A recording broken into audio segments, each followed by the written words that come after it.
अरे ये क्या ढंग है बैठने का? तुमको बैठना भी नहीं आता? सोफे पर बैठती हो तो ढंग से तो बैठ सकती हो ना। अरे भाभी ये क्या बात हुई, बैठने में क्या प्रॉब्लम है? अब बैठने का भी कोई तरीका होता है क्या? और सोफे पे इंसान आराम करने के लिए बैठता है, और जब तक आराम ना मिले तो क्या फायदा बैठने का? देख रहे हो मम्मी जी, अपनी नई बहू की जुबान कितनी चलती है। अभी आए 2 दिन नहीं हुए और आपके सामने जुबान चला रही है। आपके सामने मतलब? मैंने क्या गलत बोल दिया? मैंने बस आपकी बात का जवाब दिया, और मैं कोई उल्टा जवाब नहीं दे रही हूँ। सास नहीं हूँ तुम्हारी जो बोलोगी सुन लूंगी। तुमको मम्मी जी ने सर पे बिठा कर रखा है, मैं नहीं सहने वाली ये सब। जब मैं इस घर में आई थी ना तो पूरे 8 साल किसी ने मेरी आवाज तक नहीं सुनी, और जो मम्मी जी ने बोल दिया उसको पत्थर की लकीर मानती थी। ऐसा क्या बोल दिया मैंने जो भाभी मुझे इतना सुना रही है? एक बात ही तो बोली है। मोनिका गुस्सा करते हुए वहां से चली जाती है। अरे बहू क्या सोचने लगी?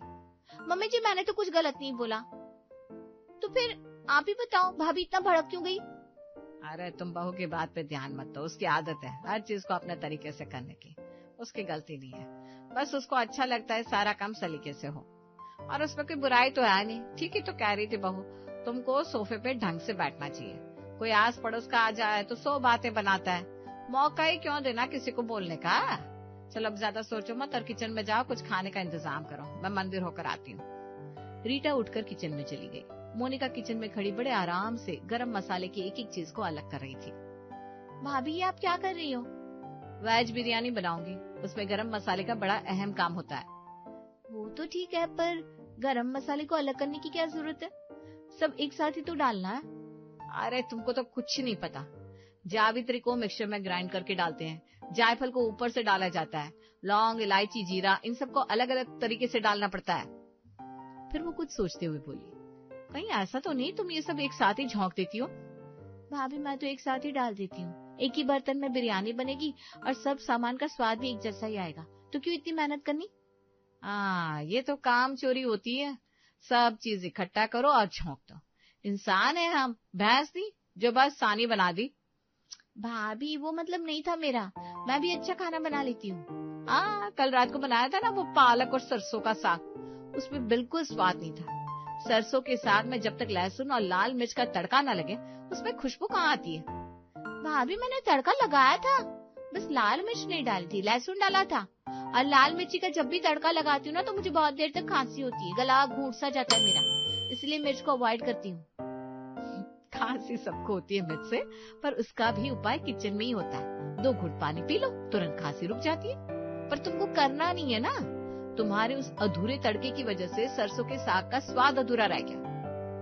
पर मम्मी जी पापा जी और सब तो बहुत तारीफ कर रहे थे। तुम नहीं हो ना, इसलिए कोई तुम्हारा दिल नहीं तोड़ सकता, इसलिए तारीफ तो करनी पड़ेगी। अरे मैं तुम्हारी जेठानी नहीं बड़ी बहन हूँ, और तुमको अंदर की बात बता रही हूँ। मम्मी जी का पूरा मूड बिगड़ गया था तुम्हारा साग खाकर। मैंने तो तभी सोच लिया था तुमको खाना बनाना तो आता नहीं है, सही तरीके से चीज इस्तेमाल करनी आती नहीं है, कौन सी चीज कब डालनी है कुछ जानती नहीं हो।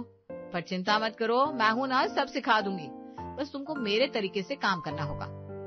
ठीक है भाभी, आप ही के तरीके से काम करूंगी। चलो अब तुम बनाओ, मैं तुमको बताती हूँ। मोनिका ने एक एक चीज को अपने तरीके से बताई, जिसमें रीटा के 2 घंटे निकल गए। जिस चीज की जरूरत ही नहीं थी अलग करके डालने की, उसको भी मोनिका ने एक एक तिनका करके डलवाया, जैसे मसालों को और सब्जियों को तोले से नाप रही हो। रीटा ने आज तक कभी भी इतनी उलझन किसी खाने में नहीं देखी थी। एक वेज बिरयानी में उसका सर ऐसा हो गया जैसे अभी अभी मैथ्स का एग्जाम देके आई हो। काम करने के बाद रीटा अपने कमरे में आ गई। हाय कितना थक गई मैं। घर पे होती तो 40 मिनट में वेज बिरयानी बना देती थी, यहाँ तो पूरे 2 घंटे लग गए। भूख से अलग जान निकल रही है, बाद में किचन भी साफ करनी है। 2 घंटे में कल घर का सारा काम निपटा लिया था, और आज सिर्फ वेज बिरयानी बनी है। भाभी के तरीके से काम करूं तो ऐसा लग रहा है जैसे पूरा सिलेबस ही नहीं आऊं। मुझे पहले से इसके बारे में कोई आइडिया ही नहीं था। अब अगर भाभी का ऑर्डर फॉलो ना करूं तो क्या फायदा, किसी को मेरे हाथ का खाना ही पसंद नहीं आता तो। वो तो भला भाभी का जो मुझे अपना तरीका और ससुराल वालों की पसंद बता रही है। थक तो गई, पर एक बात की खुशी भी है, ससुराल वालों को खुश तो कर पाऊंगी। वहीं उधर किचन में मोनिका मन ही मन मुस्कुरा रही थी। चली थी नई दुल्हन अपनी मनमानी करने। अब जैसा खाना सालों से बनता आ रहा है आगे भी वैसा ही बनेगा। किसी के आने से हम अपना सालों पुराना तजुर्बा छोड़ तो नहीं सकते। कोई भी काम हो उसको दिल से करना चाहिए, अन्न का अदब भी होता है। वरना दुनिया में बहुत सारे लोग ऐसे भी हैं जो 2 सीटी में खाना बनाकर तैयार कर देते हैं, कच्चा पक्का खाना खा लेते हैं। पर मुझे तो खाना अपने तरीके वाला ही अच्छा लगता है, मन से बनाओ, मन से खाओ। वो खुद से बातें करने में मशरूफ थी कि तभी वहां मोनिका की ननद राधिका आई। भाभी, मैं चाय पी रही थी और पूरी चाय बेडशीट पे उलट गई। व्हाइट बेडशीट है, अब उसका दाग भी नहीं जाएगा। अब क्या होगा? मम्मी की फेवरेट बेडशीट है। मम्मी तो अभी मंदिर गई है, आएंगी तो मुझे डांटेंगी। जब मम्मी ये वाली बेडशीट बेड पे डालती है ना, तो मुझे उस पर बैठने ही नहीं देती। उनको पता है ना, मुझे चाय पीने के बाद खाली कप वहीं छोड़ देने की आदत है, जिससे अक्सर छोटा मोटा दाग लग जाता है। अरे तुम इतना परेशान क्यों हो रही हो? कोई नहीं, साफ हो जाएगी। तुम मशीन चालू करो, मैं तुमको बताती हूँ कैसे क्लीन होगी वो। कोई फायदा नहीं भाभी, इज्जत का दाग तो एक बार को छूट भी जाता है, ये चाय का दाग नहीं छूटने वाला। तुम चलो तो मेरे साथ। राधिका और मोनिका उस बेडशीट के पास गई, बेडशीट को उठाया और मशीन के पास लाई। राधिका, एक काम करो, इसमें कुछ पानी डालो और उसके बाद वॉशिंग पाउडर और थोड़ा सा रीन आला डालो। ठीक है भाभी। राधिका ने पहले रीन आला डाला, उसके बाद मशीन में पानी डाल दिया। भाभी, वॉशिंग पाउडर कहाँ है? अरे अभी वॉशिंग पाउडर नहीं डाला, रीन आला पहले ही डाल दिया। इस घर में ना सबकी यही प्रॉब्लम है, मेरी बात कोई पूरी सुनता नहीं और अपना दिमाग लगाना शुरू कर देता है। भाभी, अब तो गुस्सा हो गए। अब मशीन चल ही रही है तो अब डाल देती हूँ, उसमें नई बात क्या है? अरे वही तो, किसी भी काम को करने से पहले सीरियस होना बहुत जरूरी है, जो कि तुम हो नहीं। हर चीज स्टेप बाय स्टेप होती है, तो उस काम करने का मजा ही अलग आता है। और जिस काम में मन ना हो ना, उस काम को छोड़ ही दिया करो। गुस्सा करते हुए मोनिका वहां से चली गई। ऐसा भी क्या बोल दिया मैंने जो भाभी इतना गुस्सा हो गई? एक तो मैं पहले ही रोने वालों में से लग रही हूँ, अब भाभी भी चली गई। अब मैं क्या करूँ? मम्मी मुझे बहुत डांटेंगी। राधिका, क्या जरूरत थी चाय का कप बिस्तर पे रखने की? रीटा अपने कमरे से निकल कर आई तो देखा राधिका परेशान सी इधर उधर घूम रही है। रीटा उसके पास जाकर बोली, क्या हुआ राधिका, परेशान लग रही हो? राधिका ने सारी बात उसे बताई। तुम टेंशन ना लो, मैं कुछ करती हूँ। मुझे खुद भी ना व्हाइट बेडशीट की बहुत आदत है, तो इसको तो मैं कुछ ही देर में क्लीन कर दूंगी, क्योंकि सबसे ज्यादा ध्यान मेरा व्हाइट बेडशीट पर ही होता है। रीटा ने रीन आला जो मशीन में डाला था उसका सारा पानी बाहर निकाल दिया। भाभी, मोनिका भाभी ने इसमें कोई केमिकल डाला है, उससे दाग छूटेगा। चाय का दाग बस एक चीज से हटा है और वो है लिक्विड ब्लीच। मोनिका जो दूर खड़ी ये सब सुन रही थी उसके पास आई। तुमको पता भी है, ब्लीच इस्तेमाल करने से कपड़ा सारा गल जाता है। राधिका तो अभी घर का कोई काम नहीं करती और तुम उसको अलग ही सीख दे रही हो।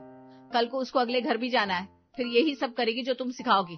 तुम्हें खुद ही तो कुछ पता नहीं है। भाभी, कोई कपड़ा नहीं गलता इससे, मेरी बात मानो, आप एक बार ट्रस्ट तो करो और फिर देखो मेरा कमाल। मोनिका उसको रोकती रह गई और रीटा ने 10 मिनट में ही उस बेडशीट का पूरा कलर चेंज कर दिया। जो ऑफ व्हाइट था अब वो पूरा व्हाइट हो गया। वाह भाभी, ये तो कमाल हो गया। इतनी व्हाइट ये पहले भी नहीं थी जितनी अब हो गई है। पहले पुरानी पुरानी सी लगती थी, अब बिल्कुल नहीं लग रही है। हो जाओ खुश, अभी अच्छी लग रही है। जब आज के आज ही फट जाएगी ना तब पता चलेगा। राधिका उसको लेके तेजी से भागी और मम्मी जी के कमरे में बेड पे डाल दी। कुछ ही देर में सीमा जी मंदिर से आ गई और क्लीन बिस्तर देखकर हैरान हो गई। अरे वाह, कितनी अच्छी चादर धुली है। अब क्या मोनिका बहू ने बिल्कुल सफेद कर दी। कितनी मैली मैली सी लग रही थी, धुलने के बाद भी बिछाने का मन नहीं करता था। मैं तो सोच रही थी इसका पोछा ही बना दूं, पर आज इसकी सफेदी क्या वापस आई। मेरा तो इरादा ही बदल गया। बहुत अच्छा मोनिका, बहुत दिल से काम किया है बहू। वैसे हमेशा से सही कहती है, दिल से किया हुआ काम अलग ही दिखता है। मम्मी, ये चादर रीटा भाभी ने धोई है, पर ये चादर आपकी हमेशा से फेवरेट थी ना? फिर आपको ये ख्याल कब से आने लगा कि आप इसका पोछा बनवाने वाली हो? आपको पता है मैं कितना डर गई थी कुछ देर पहले। वो तो छोटी भाभी ने मेरी प्रॉब्लम सॉल्व कर दी। अच्छा, वैसे मानना पड़ेगा छोटी बहू भी काम अच्छा करती है। कल उसने खाना भी बड़ा अच्छा बनाया था। बाहर खड़ी मोनिका ये सब सुन रही थी। मम्मी जी, तारीफ आप चाहे कितनी कर लो, काम तो इस घर में सब मेरे तरीके से ही होगा, आप बस देखती जाओ। वो सास के पास आकर बैठ गई। वो कुछ और बोलती तभी उसका फोन वाइब्रेट होने लगा। मोनिका फोन पे बात करने लगी और रीटा सबके लिए चाय लेकर आई। थैंक यू भाभी चाय लाने के लिए, मेरी तो सारी चाय ही बिखर गई थी। हाँ जानती हूँ, इसलिए मैंने सोचा कि सबके लिए बना लूं। मम्मी जी भी मंदिर से आने के बाद पीती है ना। ये सब कैसे हो गया और सनाया ने मुझे बताया क्यों नहीं? मम्मी जी, भाभी बड़ी सीरियस लग रही है, सब ठीक तो है ना? पता नहीं बहू, ये तो फोन कट होने के बाद ही पता लगेगा। मोनिका ने गुस्से में फोन कट कर दिया। क्या हुआ बहू, सब ठीक तो है ना? क्या बताऊं मम्मी जी, मेरी भांजी है ना कुसुम, वो कल छत से नीचे गिर गई और कल से एडमिट है हॉस्पिटल में। मुझे मेरी बहन ने बताया तक नहीं। वो तो अब मुझे मेरी भाभी का फोन आया, उन्होंने मुझे बताया। जब से कुसुम की आंख खुली है तब से मुझे याद करी है। कुसुम मुझसे बहुत प्यार करती है। अरे रे रे, ये सब कैसे हो गया? मोनिका बहू, तुम एक काम करो, सामान पैक करो, मैं मनोज को बोल देती हूँ, वो तुम्हें कुसुम और तुम्हारी बहन के पास छोड़ देगा। वैसे भी कुसुम तुमको देखना चाहती है, तुमको देखेगी तो अच्छा लगेगा। अरे क्यों जाऊं मम्मी जी मैं? क्यों जाओ मतलब, तुम्हारी भांजी सीरियस है ना? उसका दुख मुझे भी है मम्मी जी, पर मेरी छोटी बहन अब इतनी बड़ी हो गई जो मुझे अच्छी और बुरी चीज में पूछना तक पसंद नहीं करती, तो क्यों जाऊं मैं? अरे जिसकी 4 साल की बच्ची छत से गिरी हो, उसको होश रहता है क्या कॉल करने का? चलो अब देरी मत करो, जाओ तुम। नहीं जाऊंगी मैं मम्मी जी, मेरी भांजी हॉस्पिटल में है और मुझे जीजा या बहन ने कॉल नहीं किया, और फिर भी मैं उनके पास चली जाऊं, इतनी फालतू नहीं हूं मैं। गुस्सा करते हुए मोनिका वहां से चली गई। ये क्या बात हुई मम्मी जी, अब दुख में भी कोई कार्ड भिजवाएगा क्या? कैसी सोचे भाभी की, छोटी सी भांजी मिलने के लिए तड़प रही है, भाभी को अभी भी अटेंशन चाहिए। अरे तो चुप करना, सुन लिया तो तुझे ही अटेंशन दे देगी। उसकी जिंदगी है, जो उसको सही लगता है करना दे। अब मैं समझी, ये मेरी हर बात पे मुझे टोकती क्यों है। मुझे लगता था वो सब मेरी गलती है, मुझे उनको सुधारना चाहिए, पर भाभी को बस अपनी बात मनवानी है, वो सही हो या गलत हो। अब से मैं वही करूंगी जो मुझे सही लगेगा। भाभी को खुश करना मतलब दीवारों से टकराना। 2 दिन ऐसे ही बीत गए। मोनिका ने अपनी बातें मनवाने के लिए घर में कोई कसर नहीं छोड़ी। रीटा ने बहुत कोशिश की कि वो अपने तरीके से खाना बनाए, सारा काम करे, पर मोनिका को घर में वही चाहिए था जो उसको पसंद था। एक दिन सीमा की तबीयत थोड़ी खराब हो गई। मोनिका बहू, आज मेरी तबीयत कुछ ठीक नहीं लग रही, तुम कुछ हल्के मसाले का बनाना। ठीक है मम्मी जी। मोनिका ने सुनी तो जरूर सास की, पर नमक मिर्च जम के डाला। वो प्लेट में खाना लेके सास के पास गई। ये लो मम्मी जी, आपका स्वादिष्ट खाना। आपको बुखार है ना, तो आपका स्वाद खराब हो रहा है, इसको खाओ और देखो आपका स्वाद कैसे वापस आता है। सीमा ने वो मिर्च मसाले वाले नूडल्स थोड़े से खा तो लिए, पर उसके तुरंत बाद डॉक्टर के पास पहुंच गई। रीटा घर में बेचैनी से टहल रही थी। थोड़ी देर बाद सीमा घर वापस आई। मम्मी जी ठीक तो हो ना आप? डॉक्टर के पास गई थी, तबीयत थोड़ी खराब लग रही थी। तो मम्मी जी मुझे ले जाती साथ में। अरे पास में एक क्लिनिक है, सोचा क्या परेशान करूं। आप अंदर आइए, मैं आपको दवाई देती हूँ। सीमा के पास अब मोनिका भी आकर बैठ गई। रीटा रुको, मैं मम्मी जी के लिए खिचड़ी बना देती हूँ। उनके लिए नूडल्स बनाए थे, उन्होंने खाया नहीं, खाली पेट दवा नहीं दे सकते। बहू थोड़ी खिचड़ी बना दे। मोनिका सास के लिए खिचड़ी बनाने चली गई। आधा घंटा ऐसे ही बीत गया।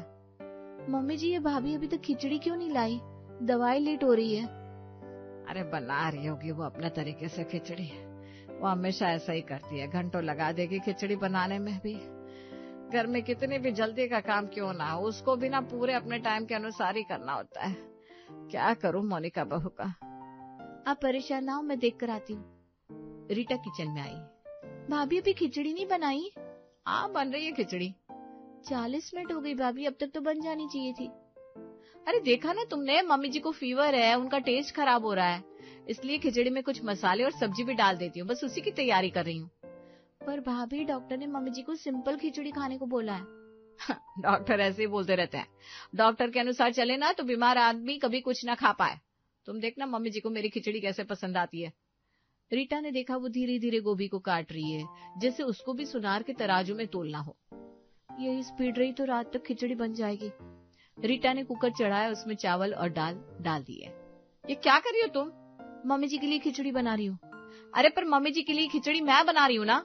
आप अपनी वाली खिचड़ी रात को बना लेना, अभी मम्मी जी का जल्दी दवाई लेना बहुत जरूरी है। रीटा ने फटाफट खिचड़ी बनाकर तैयार कर दी और सास के पास लेकर आई। ये लीजिए मम्मी जी आपकी खिचड़ी। अरे इतनी जल्दी तैयार भी हो गई? खिचड़ी बनाने में क्या है, यूं ही तो बन जाती है।